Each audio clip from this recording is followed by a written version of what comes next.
تشديش على حالك كتير باللي عمل ابنك زياد. ليكوني مفكر حالك ام بلال. ولا مفكرة حالي اشي. اللي عمله ابني زياد بيثبت اشي واحد بس، البيت اللي طلع منه عميله خاين بيقدر يطلع منه حر وشريف.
خير يا طير، وإلك عين تجي عنا على البيت؟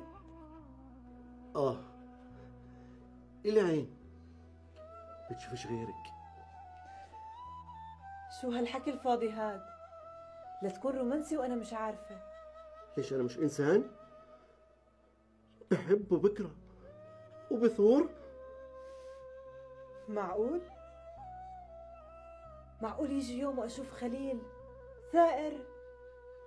اللي بثور كرمال بيت بحبها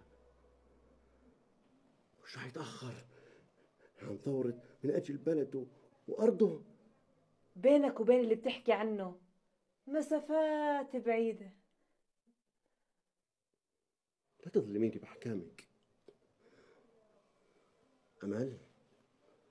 أنا بفتخر في أخوك المطارد كيف ما أنت بتفتخري فيه. لا، طول الحوار اللي بيننا. شو جاي بدك خليل؟ أنا جاي أعلن ثورتي على العزوبية وأحكي لك إني بحبك وبدي إياكي. لا تكوني مفكر في الكم مرة اللي حكيت معك فيهم لأنك ابن بلدي خلتك تحلم بأشياء بعيدة. أنا مش موافقة. ليش مش موافقة؟ شو ناقصني؟ اللي ناقصك مش عندي. افهمي يا أمل، بدي أتجوزك وبدي نهرب من هالبلد ونبعد عن عيون الناس. بعدين أخوك مطارد بنصير مطاردين. ابعد عني يا مجنون، خالتي معسكر. مين معسكر؟ اللي جاي تكسر راسك وراس أسيادك.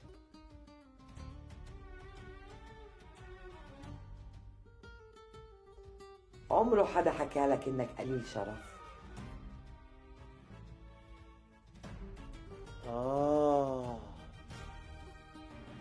أنت اللي حكى لي عنك أبو شوقي. مظبوط يا جاسوس يا نجس.